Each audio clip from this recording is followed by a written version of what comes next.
Namaste, beautiful souls. Welcome to the sacred journey of Kal Mantra, Embrace Divine Grace. Let the celestial vibrations uplift your spirit and guide you toward inner peace, abundance, and divine blessings. Open your heart, chant with devotion, and awaken the infinite grace within you. Welcome back to the deep dive. Today, we're plunging into a story. Well, it's so rich with paradox and profound spiritual lessons. It's really bound to reshape your understanding of ancient lore. Definitely. Have you ever considered why, in the intricate tapestry of Tantra Shastra, Lord Krishna and Maa Kamakhya are spoken of as one and the same? It's a really fascinating concept. It really is. It challenges our sort of conventional notions of divinity, doesn't it? What's fascinating here, and really central to our deep dive today, is how this seemingly complex ancient narrative, it just weaves together these seemingly disparate threads. You've got the origins of a fearsome asura, the profound power of divine promises, and, well, the very nature of devotion itself. Exactly. By the end of this conversation, I think your perception of not just Lord Krishna, but also the intricate interplay of destiny, unwavering spiritual adherence, and the profound concept of divine will, it's going to be fundamentally altered. I think so, too. Our mission today is to meticulously sift through these ancient narratives, to unearth the most vital nuggets of knowledge and insight. We're talking sources thousands of years old here. Right. Deep history. Our goal is to offer you a unique shortcut, maybe, to being truly well-informed about this epic story. We want to uncover surprising facts and profound spiritual lessons through an engaging and hopefully entertaining conversation that connects this ancient wisdom to a relatable understanding for all of us today. Yeah, make it accessible. We're going to tackle some truly enigmatic questions, like, how does a great devotee transform into the fiercest enemy of the very deity they worshipped? That's a big one. It really is. And why did a revered sage like Maharishi Vashishta pronounce a devastating curse on Maa Kamakhya herself? That seems counterintuitive. It does, and perhaps the most enigmatic question of all. Why did a divine mother have to take an avatar on Earth just to slay her own child? A child who had devolved from, divine origin into a formidable asura. It's layers upon layers. Let's unpack all of this. Okay, here's where it gets really interesting. Let's begin at the very genesis of this extraordinary tale. The birth of Narakasura. The starting point. This story starts with Bhudevi, the revered Earth Mother. You might know her by other ancient names too, like Vasundhara, Vasumati, Vasudha. Yes, the earth personified. And she experienced an utterly extraordinary circumstance. She became pregnant. But this wasn't just any pregnancy, right? It was a divine event that caused profound concern, even among the gods. Indeed, the divine parentage here is absolutely crucial to understanding everything that follows. It was Lord Varaha, you see, the powerful avatar of Vishnu. The boar avatar. That's the one, who, in his form as the divine boar, had lifted the earth from the cosmic waters. After this huge act, he accepted Bhudevi as his Ardhangini, his consort. Okay. And this sacred union between the earth itself and a manifestation of Vishnu, it's so significant. If you visit temples in South India, you'll often find Bhudevi's idol reverently placed right alongside those of Mahalakshmi Sri Devi, as she's also known, and Lord Vishnu's Utsavamuti. The processional idol. Exactly. And that placement, it isn't just decorative. It symbolizes that divine acceptance and the unique, powerful lineage it established for the unborn child. The gods knew this would be no ordinary birth, a fragment of Vishnu carried by the earth. The implications were just immense. And their concern was immediate, right? You mentioned the gods, including Lord Brahma, the creator. They knew that when such a potent being was to be born on Earth, it wouldn't be, normal. Tough from it. This child would be no ordinary being, possessing this unprecedented blend of divine power and earthly essence. Because of this, they collectively prayed to Bhudevi. They actually urged her to prevent the delivery. Can you imagine the cosmic pressure? It must have been incredible. This led to a truly remarkable and prolonged gestation. Think about the weight of that. Bhudevi's pregnancy went on not just for months, but multiple years. The sources say 2 years, even beyond that. Wow. And during this entire agonizing period, she experienced labor pains, but she just could not give birth. All because of the powerful collective intervention of the gods' energy. The child was basically held in divine limbo. Held in abeyance, yes, by divine decree. And in her prolonged distress, carrying this immense burden for years, Bhudevi turned to the ultimate source, didn't she? She prayed to Vishnu. Heartfelt prayers to Lord Vishnu himself. And Vishnu, in his infinite wisdom, provided very specific divine guidance. He gave her a glimpse of the bigger cosmic plan. What did he tell her? She instructed Bhudevi to wait. She was told she had to bide her time for a significant future event, one that would redefine an entire epoch, the manifestation of Ma Sita on Earth. Sita from the Ramayana. Precisely. And the epic war between Ram and Ravana that followed. Only after these momentous events had happened and a new era had dawned was she to approach Raj Rishi Janaka once more with her plea to finally deliver the child. So this wasn't just a delay, it was woven into the fabric of future events. Absolutely. A divine plan unfolding across epochs. It speaks volumes about Vishnu's foresight and, the interconnectedness of everything. So a considerable amount of time passed, time measured on, divine scales.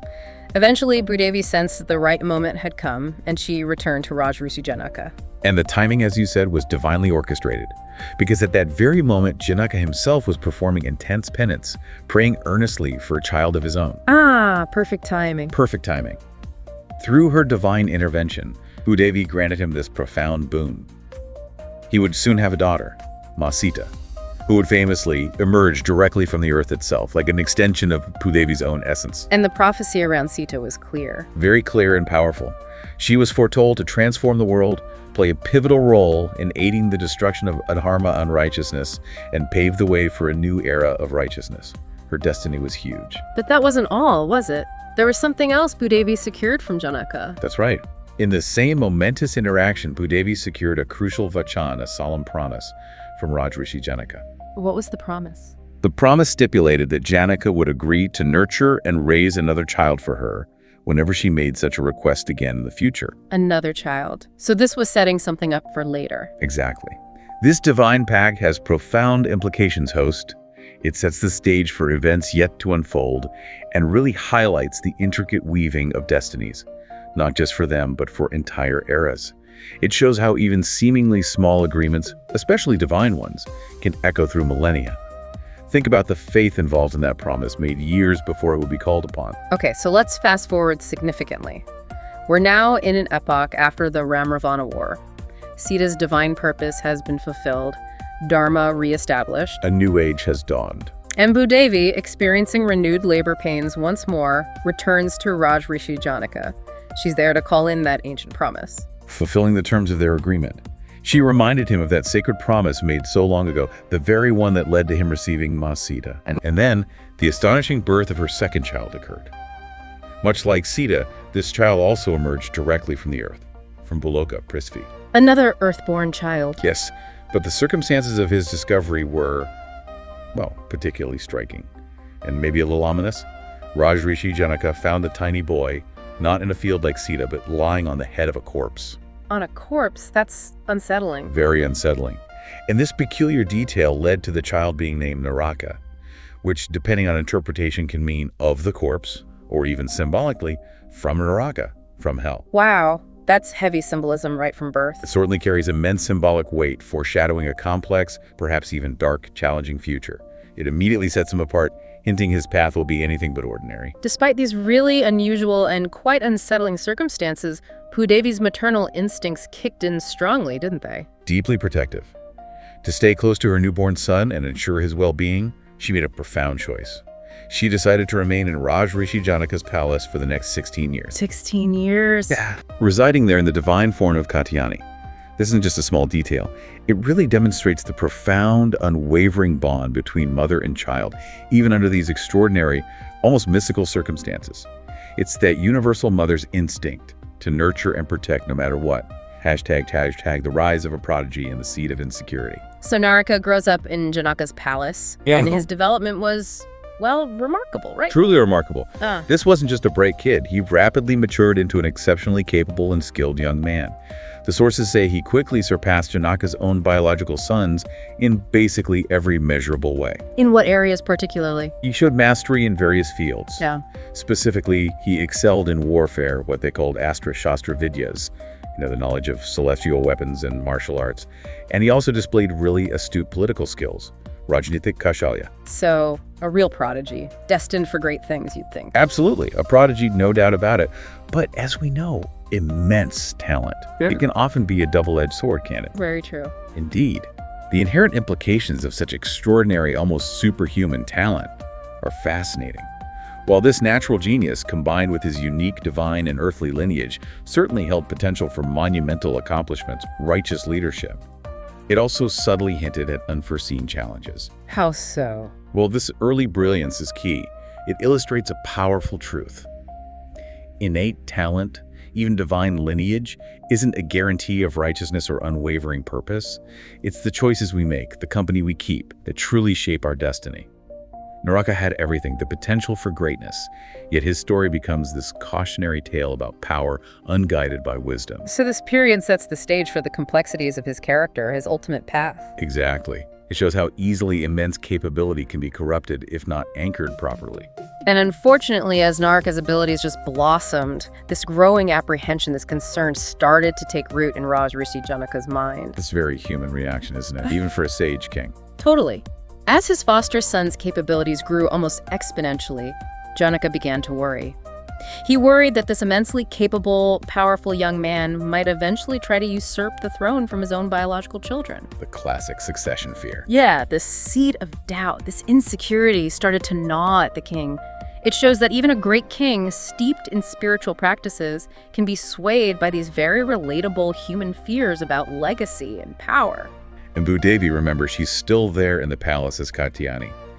With her divine perception, she was acutely aware of Janaka's secret fears. She sensed the unspoken tension, the quiet shift in the palace dynamics. So what did she do? She took decisive action. One night, she awoke the 16-year-old Naraka, who by then was a strong young man, and quietly led him away from the palace. Away from the court. Yes. And it was then, away from prying eyes, that she revealed the shocking truth to him. That Raj Rishi Janaka was not his biological father, and that despite all appearances, Janaka harbored these deep insecurities about Naraka's presence and potential. How did Naraka react? That must have been a bombshell. Utter disbelief initially, reluctance to accept it. Imagine, a young man suddenly told his entire life story as a carefully managed secret, that his supposed father actually feared him. It was an existential shock, really, for a young man grappling with his identity. So how did Bhudevi convince him? To unequivocally convince Naraka of this profound truth, a truth that just shattered his world, Bhudevi prayed. She prayed to Lord Vishnu, her divine consort. And Vishnu appeared. Immediately, Lord Vishnu, ever responsive to Bhudevi's pleas, manifested right there before them, his divine presence lighting up the night. He directly confirmed the astonishing facts of Naraka's birth and his true parentage. Left absolutely no room for doubt. Wow.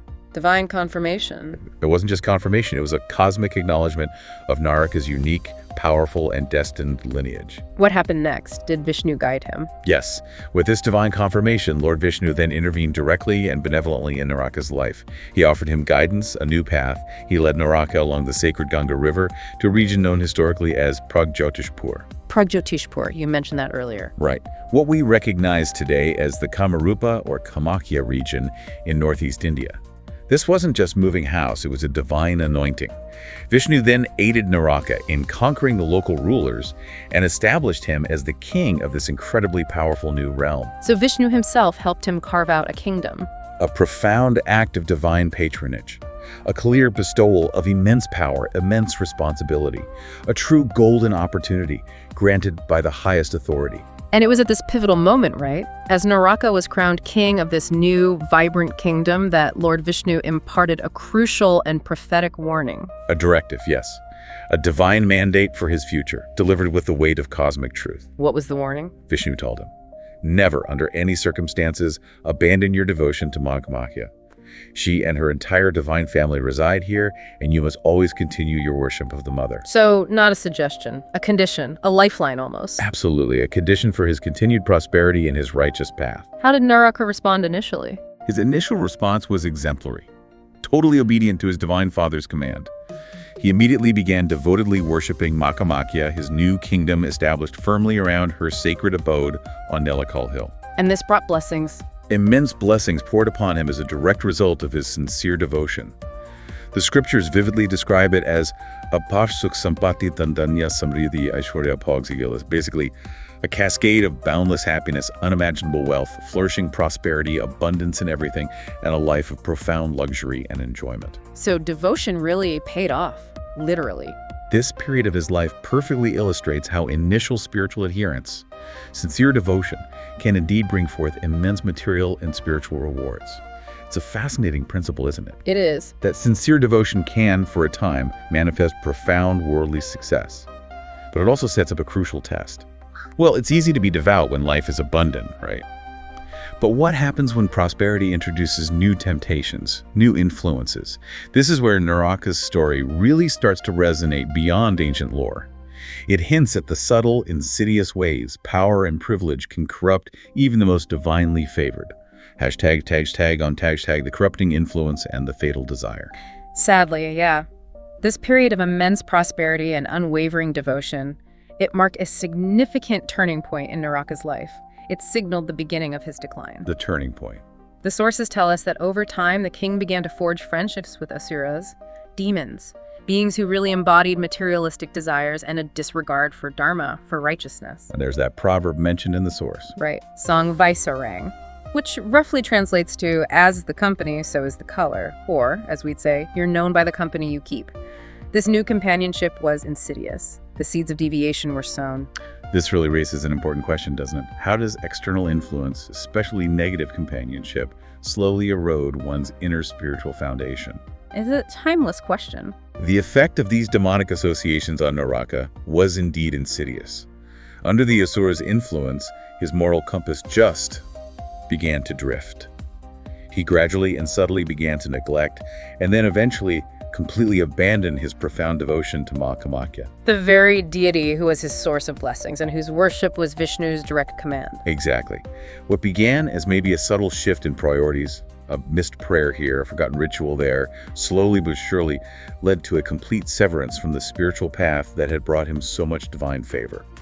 It's a powerful lesson on the subtle dangers of negative company, how it can twist perception and priorities until you don't even recognize your own true self anymore. And the transformation in Naraka, it was shocking and frankly quite perverse, wasn't it? Utterly perverse. His spiritual devotion, which had once brought him power and peace, it twisted into this base, carnal desire.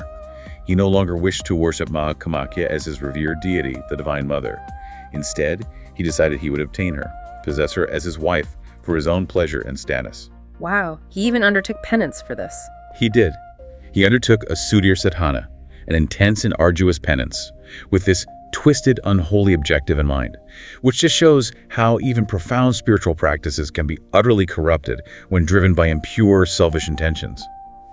The how is meaningless without the right why, you know. Absolutely. So Kamakhya manifested. She did. True to her divine nature, she manifested before him due to his penance, because penance, regardless of motive, generates immense spiritual power. And Naraka audaciously demanded her, as his Ardhangini, to reside in his palace. The sheer audacity. The spiritual implications are immense. It's gross disrespect towards the divine feminine, twisting devotion into this base possessive demand, fundamentally misinterpreting the nature of divine love. This wasn't a plea for spiritual connection, it was an arrogant claim of ownership over the divine itself. Monumental hubris. How did Maa Kamakhya respond to this demand? Her response was astute, very wise. She didn't outright refuse him, perhaps knowing a direct rejection would only fuel his already immense ego and wrath. So what does she do instead? Instead, she presented Naraka with a formidable, seemingly impossible challenge. Okay, what was the task? The specific task was this. He was required to construct a full set of stairs. From the very base of the Nilakal mountain, where her temple stands, all the way to its peak. All the way up the mountain. That sounds huge. It is. And the catch. Yeah. He had to complete this monumental feat all within the span of a single night, before the sun rose, specifically before the cock crowed at dawn. One night. One night. She stipulated clearly, if he failed, she would not marry him, would not come to his palace. How did Naraka react to that? His reaction. Perfect illustration of his overweening arrogance and ego. He didn't hesitate for a second. He proudly declared himself Tribhuvanka Samrat, Emperor of the Three Worlds. He firmly believed he could achieve anything through his power and might. So he accepted the challenge immediately. Immediately. His inflated sense of self-importance completely blinded him to the divine, the spiritual nature of the challenge. He just saw it as a test of his physical power, his organizational might, not as a deeper assessment of his character, his worthiness, or the purity of his intentions. This hubris, this belief in his own invincibility, it was his fatal flaw, and it set him on an irreversible path. Hashtag the deception, the curse, and the vanishing deity. So Naraka, brimming with that same overconfidence, gets straight to work. Immediately. He mobilized his entire army, thousands of soldiers, Sipigas, his full military force, commanded them to complete the construction of the stairs by any means necessary, pushed them relentlessly, ensuring it was finished before that sunrise deadline. The mountain must have been buzzing. A monumental undertaking, Right. raw power, unyielding labor, the army tirelessly working to meet their king's ambitious demand. A real testament to Naraka's will, but a misplaced one. But things didn't go according to his plan, did they? No. As sunrise approached, and Naraka's monumental task was actually nearing completion, he was truly on the cusp of fulfilling the challenge. Maa Kamakhya, understanding his true intentions, knowing his success would only unleash greater tyranny. She employed an ingenious yukti, a divine stratagem. What did she do? She divinely commanded a rooster to crow prematurely. Its call echoed across the Narakasur hills in the pre-dawn darkness. Before dawn. The trick. Exactly. The psychological impact on Naraka was devastating. Believing he had failed, convinced the sun was about to rise, he immediately ordered his entire army to abandon the work and return to his palace. Just like that, he gave up. His pride, which drove him to accept the challenge, also made him immediately capitulate when he thought he'd failed. It shows his focus was totally on external victory, not inner truth or perseverance. So he gets back to his palace. And upon reaching his palace, as the pre-dawn darkness still clung to the sky, Naraka was consumed by furious realization. It was still dark outside. He'd been tricked. Oh, he must have been furious. His rage knew no bounds. In an immediate violent act, fueled by wounded pride and this sense of cosmic betrayal, he slit the throat of the rooster that had crowed prematurely. He killed the rooster. Sliced its throat.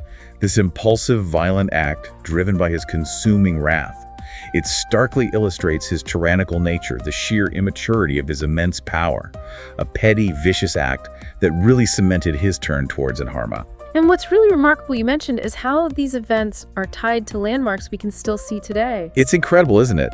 Living testaments to this epic tale. The very place where the rooster was killed is now famously known as Kukurkata, a powerful reminder of Naraka's rage. And the stairs. The half-built, incomplete stairs halted by that premature crow.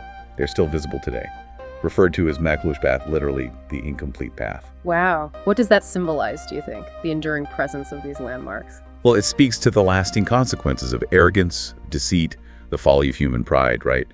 They stand as this eternal testament to a moment when a king's ego led not just to his downfall, but to the disruption of a sacred undertaking.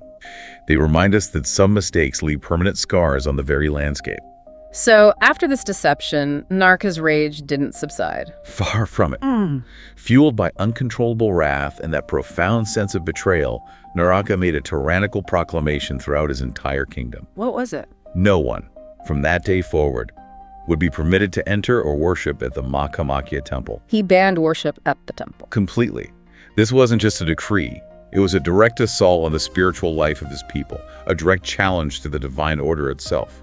This act effectively halted all forms of worship and reverence for the deity in his domain, a clear, egregious act of dharma. And it's at this point that Maharishi Vashishta arrives. Exactly. At this critical juncture, amidst Naraka's tyranny and the ban on worship, Maharishi Vashishta, a revered Vedic sage of immense spiritual power and wisdom, arrived at the Kamakhya Temple.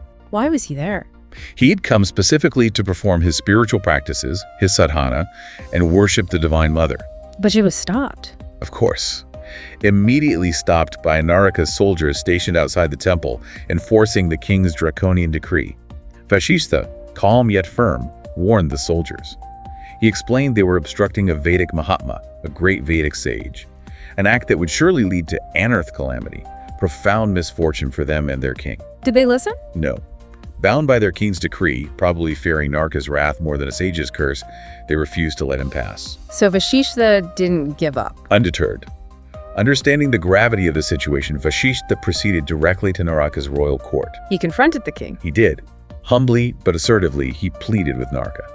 Asked to be allowed to perform his sadhana and worship Maa Kamakhya, he reiterated his warning, emphasizing that obstructing a sage, especially one engaged in worship, would not be beneficial for the king, would have severe karmic repercussions. He offered Naraka a clear chance to rectify his mistake, to step back from the precipice. But Naraka's arrogance Had entirely consumed him. deafened him to any wise counsel. Naraka's grave error, his ultimate undoing, was his immense arrogance. It was so profound that he completely disregarded Maharishi Vashishta's solemn warnings and heartfelt pleas. And this disrespect triggered Vashishta's anger. Profound righteous rage, this insult to a divine sage, to the very spiritual order, it provoked the sage immensely, and it was in this state of divine fury that Vashishta then pronounced a dual curse upon Naraka, a curse that sealed his fate and echoed through cosmic time. This moment changed everything. What was the first part of the curse? The first part was dire, an immediate, powerful consequence of Naraka's attempt to control the divine. Vashishta declared, "Because of your unbridled arrogance and your tyrannical decree to stop the worship of Maa Kamakhya, she, along with her entire divine family, Kameshwari, the 10 Mahavidyas, will vanish from this Nilakal region." Vanish. Disappear completely. Gone. Imagine the shock, the immediate spiritual desolation of that declaration. The divine presence, the very essence of the land, would simply dissipate because of his actions. And the second part. The second, even more poignant part, directly sealed Naraka's fate. Foretelling his demise with chilling precision, Vashishta cursed. "And furthermore, you, who were born from Lord Vishnu and nurtured from the womb of Bhudevi, will ultimately be slain by an avatar of Lord Vishnu and an avatar of Bhudevi themselves." Slain by his own divine parents' avatars. The ultimate irony, isn't it? That he would be brought to an end by the very divine source that brought him into existence. A profound karmic circle. His own lineage would be the instrument of his downfall. A testament to the inescapable nature of divine justice when Dharma is fundamentally violated. How did Naraka react to hearing this? The arrogance must have shattered then. It gave way to frantic fear and disbelief. He immediately rushed to the sanctum sanctorum of the Kamakhya Temple, desperate maybe to prove the sage wrong. And what did he find? He discovered, to his utter horror, that Maa Kamakhya and her entire divine family had indeed vanished. The temple, once vibrant with divine energy, was now empty, cold, a void mirroring his own rapidly disintegrating spiritual core. Did this realization humble him, make him repent? Tragically, no. His fury knew no bounds after this devastating realization. This loss of divine presence, directly caused by his own arrogance instead of humbling him, drove him to boundless, unbridled rage. Very got worse. Consumed by absolute fury, Naraka further intensified his reign of terror and oppression upon his helpless subjects. He spiraled deeper and deeper into Adharma, became even more tyrannical. It shows that for some, lessons are learned too late, or tragically, not at all, leading only to further destruction. Okay, now we need to transition the narrative again. We jump forward to a later epoch, far removed from those events on Nilachal Hill. To the Kali Yuga. Right. Marking the birth of Lord Krishna, a direct and complete avatar of Vishnu. The story shifts to a scene, maybe a serene one initially, where Lord Krishna is seated with Satyabhama, his beloved and powerful consort, perhaps in Dwarka. And here's a profound, often lesser-known secret, but explicitly mentioned in the sources, that is absolutely vital to understanding how this whole saga culminates. What is it? Satyabhama. She was, in fact, an avatar of Bhudevi herself. Satyabhama was Bhudevi, the Earth Mother, Prithvima Vasumati. The very same. This is incredibly significant, host. This spiritual implication is immense. The Divine Mother, in her avatar form, being the one destined to instigate the end of her own wayward son's tyrannical reign. Wow, that connects everything back. It's a powerful testament to the cosmic balance that must be restored, even if it means confronting one's own progeny when they embody a dharma. And crucially, it fulfills the second part of Vashishta's curse, doesn't it? Demonstrating that intricate weave of destiny. So Satyabhama speaks to Krishna about Naraka. Yes. The conversation between them was poignant, purposeful, imbued with this sense of ancient prophecy finally coming due. She reminded Krishna that the time had finally arrived to liberate the earth from the oppressive terror of Narakasura. She recalled the boon. She recalled the ancient boon given by Lord Vishnu Krishna himself in a past incarnation, of course, that Naraka would remain protected only as long as he maintained his devotion to Maa Kamakhya. Since Naraka had long abandoned his devotion, insulted the Divine Mother, and transformed into a formidable asura, his destined end had arrived, just as Maharishi Vashishta had cursed. And Satyabhama, as Bhudevi, would feel the earth suffering directly. Exactly. She felt the immense suffering caused by her son, now a demon, and knew it was time for him to face justice. What was Krishna's response? And the divine response was immediate, swift, decisive. Lord Krishna, accompanied by Satyabhama, mounted Garuda, the divine eagle, his eternal vehicle. They swiftly flew to the Nilakal region, to Narakasura's kingdom of Pragyotishpur. Back to where it all began to go wrong. Precisely. Upon arrival, Krishna directly challenged Narakasura to war, confronting the tyrannical king on his own ground, bringing the force of cosmic justice right to his doorstep. And Narakasura accepted the challenge. A fierce and bloody battle ensued, a clash of cosmic proportions. Narakasura, still blinded by his arrogance, his immense power, was completely unaware that Lord Krishna was the supreme Mahavishnu avatar himself, the very source of his own divine lineage. He just saw another enemy. He attacked with his entire massive army, believing he was facing just another powerful opponent, another king to conquer. The clash was immense, a struggle between divine purpose and corrupted power, a battle for the very soul of the earth. How did the battle progress? The brutal conflict unfolded with Naraka's army being systematically decimated by Krishna's divine might. As Naraka himself, desperate now, enraged, moved to directly attack Krishna, a pivotal, awe-inspiring moment occurred. The turning point of the battle. A revelation designed to shatter Naraka's entire worldview. Just as he launched his final desperate assault, Naraka witnessed something that shook him to his core. Lord Krishna transformed. Into what? First, into his majestic Virat Swarup, his cosmic universal form, encompassing all of creation. And then, astonishingly, he shifted even further, into the divine form of Maa Kamakhya herself. Krishna became Kamakhya right before Naraka's eyes. Exactly. This raises that important question, doesn't it? What does it mean to face your true destiny, the ultimate consequences of your actions, in the presence of the ultimate divine truth? Especially when that truth embodies both your divine father and the deity you so utterly betrayed. It was the ultimate moment of reckoning. Naraka's reaction must have been disbelief, shock. Overwhelming shock and momentary disbelief, surely. His mind, once clouded by arrogance, was suddenly forced to confront an undeniable, terrifying truth. Then, powerfully, Maa Kamakhya, now embodying Krishna, made a direct, resounding declaration to Naraka, cutting through all his self-deception. What does she say? The one you perceive as Krishna is, in reality, your father, and the very deity whom you worshipped. I am Krishna, and Krishna is Kamakhya. The unity of the divine revealed. The truth, absolute and undeniable, stood before him, showing the unity of the divine and the terrifying consequence of his actions against that unity. Did Naraka finally understand, realize his error? On that ultimate shattering moment, yes. He was finally forced to the tragic realization of his colossal error, the terrible self-destructive path he had chosen, the revelation of his father as the deity he scorned, his mother's essence embodied in his destroyer. It must have been an unbearable weight. But it was too late. Far too late for redemption. Maa Kamakhya, embodying both divine parenthood and righteous justice, instantly slayed Naraka, bringing an end to his tyrannical reign. The mother figure correcting the imbalance caused by her son? The profound symbolic meaning is immense. The Divine Mother taking action to correct the grave imbalances caused by her own son, all for the reestablishment of Dharma. It signifies that divine justice will always prevail, even against those born of divine lineage who choose unrighteousness. The cosmos will always restore its balance. #, the return of Kamakhya and the true Vamachara. So, Narakasura is dead. A wave of immense relief must have washed over the people of the Kamakhya region. Absolutely. Liberation from tyranny. But amidst their joy, they faced a new problem, didn't they? Their revered deity was still absent because of Vashishta's curse. Exactly. The land felt incomplete, bereft, without her divine presence. So they approached Maharishi Vashishta, the very sage who had pronounced the curse. What did they ask him?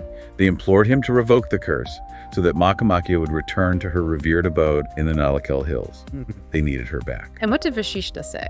Maharishi Vashishta, witnessing the true repentance of the people and seeing that Dharma had been reestablished through Naraka's demise, responded with assurance and compassion. He declared that Maa Kamakhya would indeed return. Ah, good news for them. Yes, but with a condition, or rather a new direction. He stated that from that point forward, her worship and spiritual practices would be conducted according to the Vamachara tradition. Vamachara. Okay, let's unpack this, because that term Vamachara, it often carries, well, common, often deeply misunderstood or misinterpreted notions, right? Absolutely. Many people immediately, and often erroneously, link it to practices like animal sacrifice, offering alcohol, associating it with what they perceive as dark or cruel rituals. Yeah, it has a bit of a reputation. It does, but the truth, however, as revealed in the scriptures, is far more profound and nuanced than these superficial interpretations. This is really a key aha moment in understanding Tantra properly. Okay, so help us understand the real meaning. This is indeed a vital segment for that aha moment, rectifying those widespread misconceptions that have unfortunately tainted a very profound spiritual tradition. The crucial, deeper, scripturally accurate interpretation of Vamachara specifically focuses on the Panchamakara. Panchamakara, the 5 M's. Exactly, the 5 M's. Let's break down 2 of the most commonly misunderstood ones, the ones that really cause confusion. First, matcha, fish. Right, often taken literally. Yes, but in its true esoteric meaning, within the Vamachara tradition, matcha does not refer to literal fish to be consumed or offered. Instead, it symbolizes the Kundalini Shakti. The serpent power. The serpent power, yes. Believed to reside dormant at the base of the spine, in the Muladhara chakra. The concept of matcha represents the awakening and gradual ascent of this vital spiritual energy upwards from the Muladhara through the various 7 chakras along the spine. It signifies profound spiritual progress, the awakening of higher consciousness. It's an internal energetic process, not about eating fish. Okay, that's a completely different understanding. What about the second one, Maithuna? This is probably the most controversial one, often misinterpreted as literal sexual union. Grossly misinterpreted, yes. And the scriptures are clear. This element, too, does not refer to physical union at all in its true tantric sense. So what does it symbolize? Rather, it profoundly symbolizes the ultimate spiritual union. The union of the fully awakened Kundalini Shakti with Lord Shiva in the Sahasrara chakra, the crown chakra, at the top of the head. Ah, the peak of spiritual ascent. Exactly. This represents the highest state of consciousness, a divine merger, where the individual soul unites with the supreme consciousness. It's a complete spiritual unification and experience of oneness, not a physical act between 2 people. So if these concepts like Matsya and Maithuna were meant to be purely symbolic, almost like a mental blueprint for spiritual ascent, why do you think they got so widely and often dramatically misinterpreted throughout history? Was it deliberate misdirection or just meaning getting lost over time? That's a crucial question, and I think it's likely a combination of factors. Part of it is the inherent secrecy often found in tantric traditions. Many profound truths were traditionally transmitted orally, guru to disciple. That chain is vulnerable to misinterpretation if broken or diluted. Makes sense. Another factor is just the human tendency to literalize symbolic language, especially when the concepts are abstract or, frankly, counterintuitive to everyday thinking. Over centuries, as the esoteric meanings were perhaps lost or maybe even deliberately obscured to prevent misuse by those not ready. These practices unfortunately devolved into their gross, literal forms. Which led to the things people associate with it now, like animal sacrifice. Precisely, leading to the cruel practices you mentioned. The core truth revealed by the scriptures is that these practices within Vamachara were originally intended as forms of manasik sadhana. Mental or inner spiritual discipline. Exactly, mental or inner spiritual discipline and practice, designed for the advanced practitioner ready for profound internal transformation. They were never meant to be interpreted literally as cruel physical acts, like the slaughter of innocent animals, which is frankly a perversion of the original intent. And that's such a vital distinction to make because it was precisely that literal misinterpretation that led to so many unfortunate and truly cruel practices involving innocent animal slaughter and other external rituals that miss the point entirely. The original intent was entirely internal, symbolic, guiding practitioners towards deep spiritual realization and self-mastery, not external, often violent, acts. It's a powerful lesson in understanding the true spirit of spiritual traditions beyond their often misunderstood superficial appearances. So it was in this true, profound, symbolic sense that Maa Kamakhya's worship began to be conducted through Vamachara or tantric methods after her return. Exactly. It marked a new era for her devotion, emphasizing inner transformation and esoteric understanding over potentially misinterpreted outward ritual. This reveals a rich spiritual tradition that has often been veiled and misrepresented over centuries, highlighting its true essence as a path of inner spiritual awakening and divine union. It's about transcending the physical to realize the spiritual something Naraka completely failed to do. Hashtag outro of that. So wrapping this all up, what does this all mean for us today? The overarching moral, the spiritual lesson derived from Narakasura's epic story. Right. It feels clear, powerful, and utterly timeless, doesn't it? I think so. It teaches us that even an individual with divine parentage, an integral part of Lord Vishnu, born from Bhudevi herself, blessed with immense power and opportunity, even someone like that can descend into the nature of an asura, a demon. Stark warning. It is. This happens if they allow themselves to be consumed by negative tendencies, by vices, by unbridled ego, corrupted intentions, and a fundamentally distorted sense of self, lineage, and divine blessings. They don't guarantee righteousness if free will is abused and the divine path is abandoned. And this specific narrative, it connects beautifully to that broader cosmic principle we see across so many spiritual traditions. It reinforces the idea that whenever a karma, unrighteousness, chaos, extreme imbalance, tyranny becomes prevalent on Earth, the divine will always find a way to intervene. The cosmic balancing act. Exactly. Lord Krishna or other divine avatars, other cosmic forces will manifest to restore and reestablish Dharma, which is cosmic order, balance, righteousness. Naraka's story is a perfect, vivid illustration of that eternal cycle of cosmic correction. A profound reminder that universal order will eventually always be restored. As we wrap up this deep dive, here's maybe a provocative thought for you, our listener, to mull over and perhaps explore on your own, building on everything we've discussed today. Food for thought. The story of Narakasura is such a profound illustration of the power of free will, isn't it? Even when someone is born of divine lineage, seemingly guided by destiny, Naraka was blessed with unparalleled gifts. He was warned repeatedly by divine figures, initially guided onto a righteous path that led to immense prosperity. He had every advantage. Every advantage.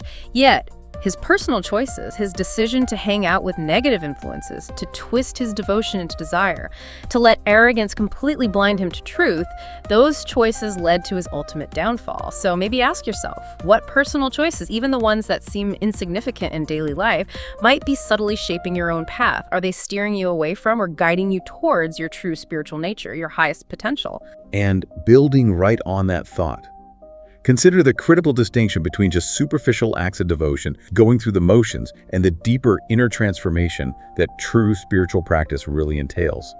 Understanding the profound symbolic meanings of ancient traditions, like we discussed with Vamachara, can radically shift your own perspectives on spirituality, on ethics, and on your own ongoing journey of self-discovery.